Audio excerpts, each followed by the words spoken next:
مہربانوں کا next episode میں آپ بہت زیادہ گھمبیر ہوتا ہوا دیکھیں گے، کیونکہ ایک طرف تو ابا میاں نے مراد علی کو یہ لیٹر لکھ کر بلا لیا تھا کہ یا تو اپنی بیوی کو طلاق دے دو یا پھر اس کو اپنے گھر ہمیشہ کے لیے لے آؤ۔ ان لوگوں کو ابھی اس بات کا معلوم ہی نہیں کہ مراد علی ایک اور بھی شادی کر چکا ہے۔ 10 سال سے یہ دونوں ماں بیٹا صرف مہربانوں کو اس لیے گھر پہ بٹھا کر بیٹھے تھے کہ اس کے بھائی نے ان کی بیٹی کو طلاق دی تھی، جس کے بعد اس کی موت ہو گئی تھی۔ ویسے تو وہ کسی اور لڑکے کو پسند کرتی تھی، لیکن ان سب کو اس نے یہ ثابت کرنے کی کوشش کی تھی کہ اس کے ہسبینڈ نے اس کو ویسے ہی طلاق دے دی ہے۔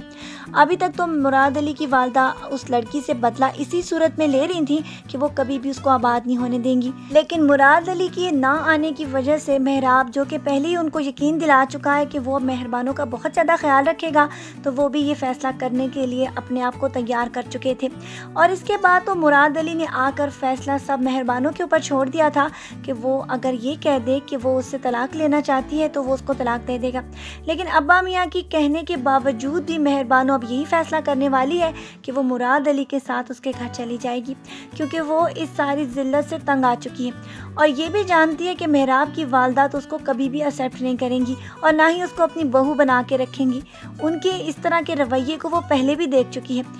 اسی لیے مہراب بیچارہ کہتا ہی رہ جائے گا کہ میرے حق میں فیصلہ دے دو ورنہ یہ شخص تمہیں زندگی بھر کبھی بھی آزاد نہیں کرے گا۔ مہربانوں تو اب تو اس بات کے اوپر بہت زیادہ ضد پہ آ چکی ہے کہ وہ کبھی بھی مہراب سے شادی نہیں کرے گی، کیونکہ جو کچھ بھی اس کی والدہ اس کو باتیں سنا چکی ہیں، یہاں تک کہ وہ اس کا تمسخر بھی اڑا چکی ہیں، تو اس کے بعد تو ان کے گھر ان کی بہو بن کر جانا مشکل ہی نہیں بلکہ ناممکن ہے۔ اور زیادہ تر تو وہ اس کو اس بات کے اوپر فورس بھی کرتی رہی ہیں کہ وہ ان کے بیٹے سے دور رہے، لیکن اب چونکہ فیصلہ اس کے ہاتھ میں ہے، لہٰذا وہ مراد علی کے حق میں فیصلہ کر کے انہی کے ساتھ اپنے سسرال جانے والی ہے۔ اور اس کے بعد وہاں کہانیوں کا ایسا سلسلہ شروع ہوگا جسے دیکھ کے آپ حیران رہ جائیں گے، کیونکہ ایک طرف تو مراد علی کی والدہ، جو کہ اس کی ساس بھی ہے، اپنی بیٹی کا بدلہ گن گن کر لیں گی اور مہربانوں کو یہ یقین دلاتی چلی جائے گی کہ یہاں اس کو سکھ نام کی کوئی بھی چیز نہیں ملنے والی، اور دوسرا بم اس پر تب پھٹے گا جب اسے یہ معلوم ہوگا کہ مراد علی پہلے بھی ایک اور شادی کر چکا ہے۔ اس کے بعد تو کہانی اس طرح پے در پے کھلتی چلی جائے گی اور آپ کی حیرت کا ٹھکانہ ہی نہیں رہے گا،